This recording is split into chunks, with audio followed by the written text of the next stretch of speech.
First off, let me apologize for this video being late, but it took me a week to farm the new Residual and Theorem Arcanes and then a few days to test and put together this video. I didn't get into the public test cluster, and while I heard negative feedback from it, I haven't seen any videos covering these after they were buffed for the release. They didn't look that bad on paper, and since I love my kit guns, I wanted to try them out for myself. So today I will show you how they work, some issues they have, and my suggestions on how to improve them. The Arcanes drop from the new Demos Arcana bounties. To unlock these you will need to complete at least 2 Isolation Vault bounties. You don't need to open the Isolation Vault itself, only defeat the Necramic. The 2 bounties don't need to be completed at once, you can return to the Necralisk after the first one, and then do it again. You will only unlock the first tier of Arcana bounties this way. The second vault completed will unlock Tier 2 and the third one Tier 3 bounties with their rewards. Once unlocked, you can repeat the bounties as much as you want, until you return to the Necralisk.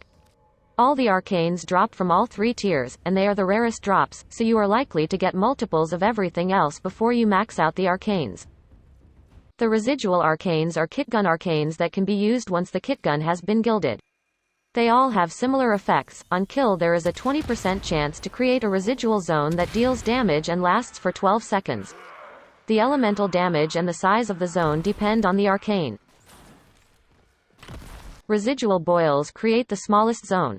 Within the zone there are boils that explode in a 10-meter radius and deal 80 heat damage. Standing in the zone will apply heat damage to Theorem Arcanes. Residual Viremia creates a slightly bigger zone. It should create a pool of toxic blood, but it looks like toxic mist.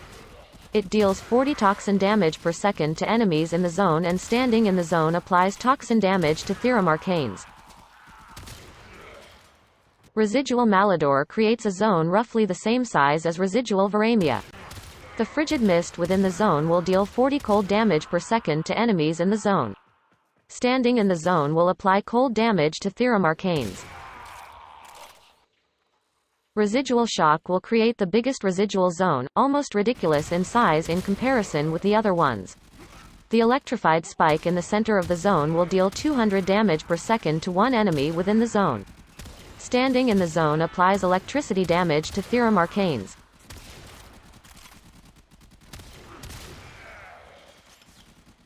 There are 3 main complaints I have seen brought up in regards to these Arcanes. The first one is that the effect on kill is too unreliable. The chance to create a residual zone is 20% on kill, which isn't too bad if you have a relatively high density of enemies and use a kitgun that can kill multiple enemies at once, like the Vermisplicer, Spore Lacer or Tombfinger primary.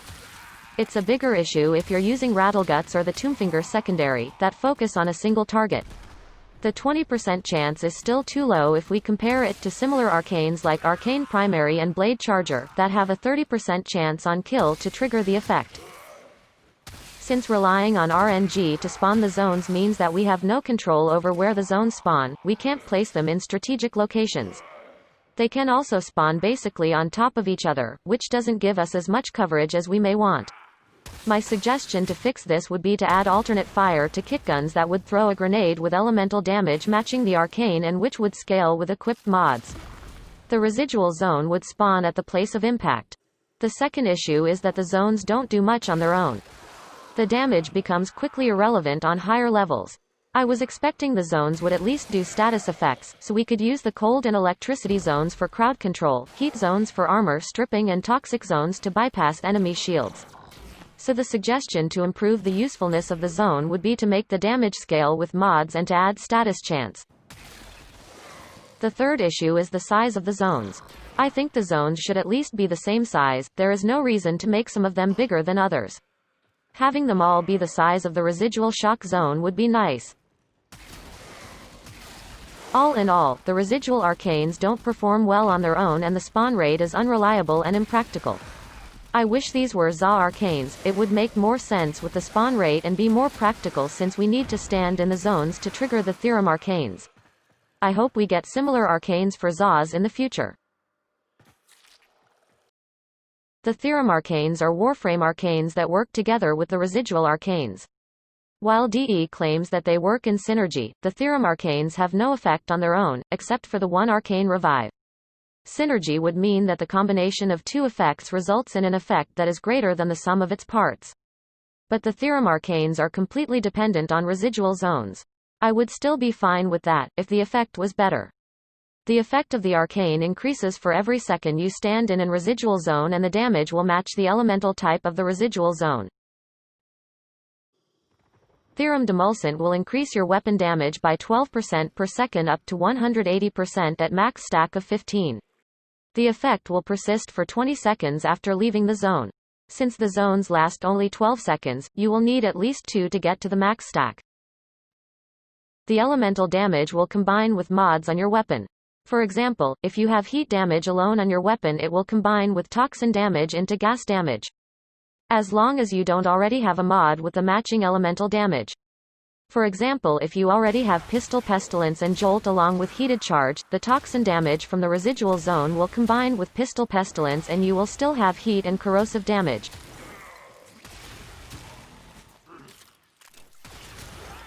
Or if you're using the Vermisplicer, which only needs cold damage combined with innate toxin damage to get viral, combining it with electric will give you magnetic and toxin damage.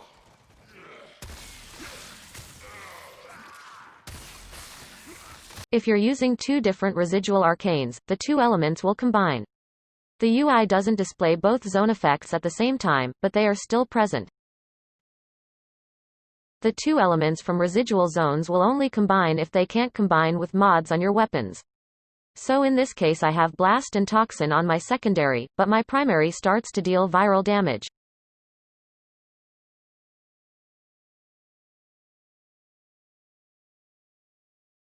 As it is now, I don't have a problem with the effect itself.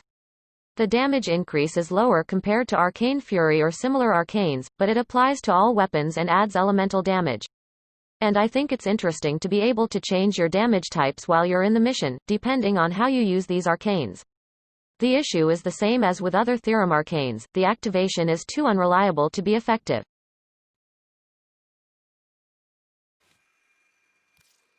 The Theorem Infection will increase the damage of your companion and summoned allies within 90 meters by 24% for every second you stand in a residual zone.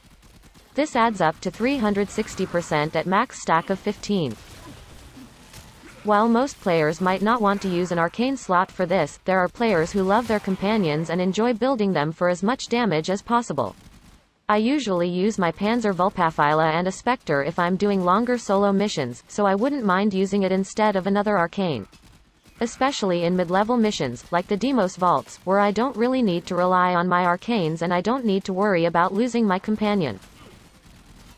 The main issue is that you need to keep killing to create residual zones, which doesn't leave much for your companion to do.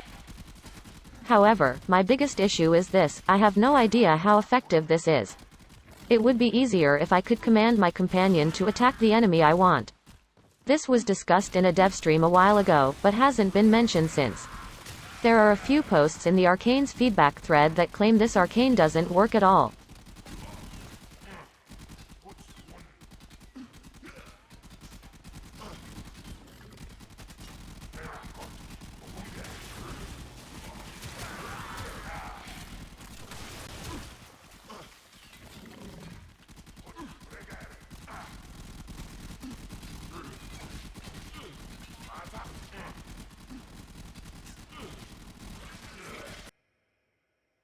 While you have Theorem Contagion equipped, standing in a zone will create a globe every second. While it says that the globe will strike the nearest enemy, it actually targets random enemies. The globe deals 150 elemental damage, corresponding to the residual zone you're standing in, and increases the enemy's vulnerability to the globe's damage type by 200%. The globes apply status effects, which is the only way to tell which enemy was affected. The issue here is, I would expect a bigger increase in damage. If the vulnerability is increased by 200%, then I would expect to see 3 times more damage. But it doesn't do 3 times more damage, as far as I can tell it's a little less than 2 times more damage. While my understanding of damage and vulnerability might be wrong, I still want a bigger increase in damage from this arcane.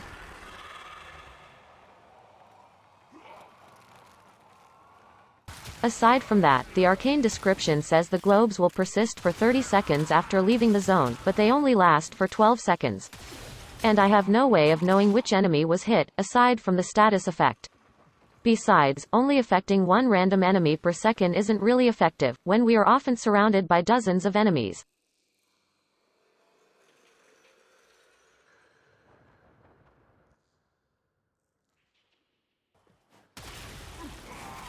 If used on Ember and with heat damage, it will increase her power strength since the globes will set enemies on fire.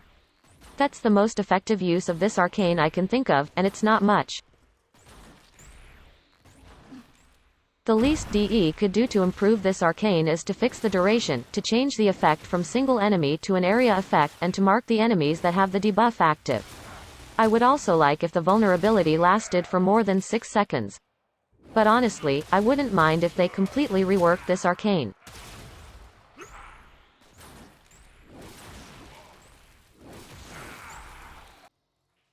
Aside from some fairly obvious bugs that could have been caught in testing, the two major issues with the Theorem Arcanes are these. They have no effect on their own, they completely rely on the residual zones. My suggestion would be to add a chance to create the effect on kitgun kill. Standing in a zone would then only add elemental damage and increase the stack per second. The second main issue is that they rely on standing in the residual zones. In a game that encourages mobility, standing in a restricted area is often not useful. Besides that, we have no way of controlling where the zones spawn, so we can't place them on strategic positions. The zones last for 12 seconds, while the maximum stack for the effects is 15 times. While that isn't a problem on its own, the spawn rate of the residual zones doesn't guarantee that we will be able to spawn another one before the timer runs out. And I would think that the idea of standing in an area that is meant to deal damage to enemies, while trying to kill enemies with a ranged weapon, is absurd enough to be dismissed at the start. My suggestion would be to rework the arcanes so that passing through a residual zone creates between 1 and 5 stacks, depending on the arcane's level. Another suggestion that I saw would be to combine the Theorem and Residual Arcanes into only kitgun arcanes, so they would create the residual zones and apply the effects while standing in them. I don't think it's a bad idea, but I would be sad that I wasted so much time farming all of them. While the kitguns are fairly strong weapons, there are better ones, especially for the steel path. So the main reason to use kitguns in higher level missions are the arcanes. Pax Charge, Pax Bolt and Pax Seeker are all quite useful, the residual arcanes are not. They are only effective against lower level enemies that kitguns have no trouble with anyway, and completely useless against higher level enemies. While the Theorem Arcanes are not completely useless, they are still not worth using instead of other arcanes. Both are definitely not worth the time and effort needed to get them to max rank, especially with the bugs that still frequently happen in the Demos Arcana bounties. Why, at least some of these, aren't available to purchase from Necralisk vendors, is beyond me.